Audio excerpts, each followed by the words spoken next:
En 2024, le programme des nouveautés françaises s'annonce varié. Les SUV et crossovers ne manqueront pas, Peugeot 5008, Citroën C3 Aircross, DS au nom de code D85, ou encore Renault Captur restylé. Mais l'arrivée de la Renault 5 électrique et de sa cousine alpine A290 pourrait bien les reléguer au second plan.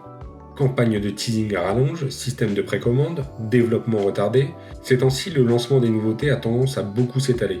L'année 2024 marquera donc la commercialisation effective de nombreux modèles découverts en 2023. Renault Scénic E-Tech électrique et Rafale, Peugeot 3008 ou encore Citroën C3.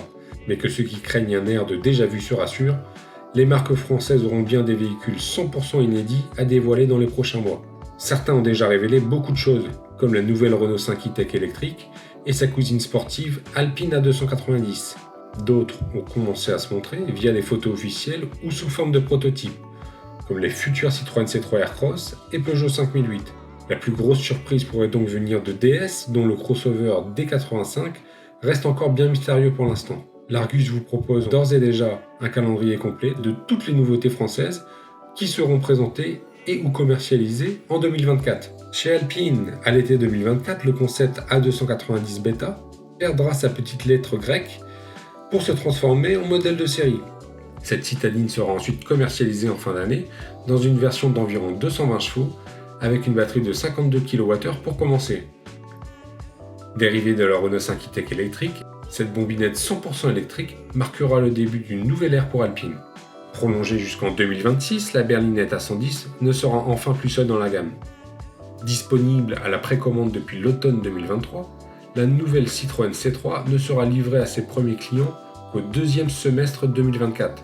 Elle fera donc encore beaucoup parler d'elle cette année, même si elle devra partager la vedette avec la deuxième génération du SUV C3 Aircross. Présenté au printemps, ce SUV sera pour la première fois disponible en version électrique, mais aussi en cette place grâce à un gabarit en nette hausse. De son côté, la gamme utilitaire profitera d'un restylage, alors que la C4 recevra le renfort d'une hybridation légère. En 2024, DS fêtera son 10e anniversaire en tant que marque à part entière. Pour célébrer cet événement, le jeune constructeur lèvera progressivement le voile sur le projet D85, un grand crossover électrique qui pourrait prendre le nom de DS8. Mais la révélation complète n'est pas prévue avant le mois d'octobre. Pour les chiffres de vente de cette année pas comme les autres, les concessions DS devront donc plutôt compter sur l'arrivée de nouvelles motorisations pour les DS3 et DS4. Comme bien d'autres nouveautés, le 3008 troisième du nom ne sera commercialisé qu'en 2024, même si sa présentation officielle remonte déjà à septembre 2023. Mais la plus grosse actualité pour Peugeot cette année sera la révélation du nouveau 5008 qui affiche des ambitions commerciales supérieures à celles de son prédécesseur. Comme le 3008-3, il sera disponible en électrique, hybride rechargeable et hybride léger, tout en proposant une bien meilleure habitabilité que son petit frère. Les versions restylées de la 208 et de la gamme utilitaire du Lion feront également leur arrivée en concession en 2024, alors que les 2008, 308 et 408 pourront se doter de la nouvelle hybridation légère 48 volts découverte l'an dernier sur les 3008 et 5008.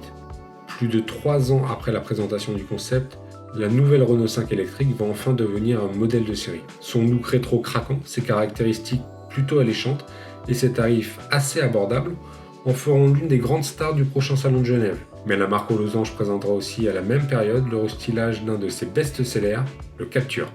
Un SUV urbain qui se déclinera 2 mois plus tard en version rallongée, connu sous le nom de code DJB. À l'autre extrémité de la gamme, le Rafale fera enfin son arrivée en concession, tout en s'offrant une version hybride rechargeable de 300 chevaux dans la foulée. Quant au Master et Scénic E-Tech, également découverts l'an dernier, ils débuteront leur carrière commerciale cette année.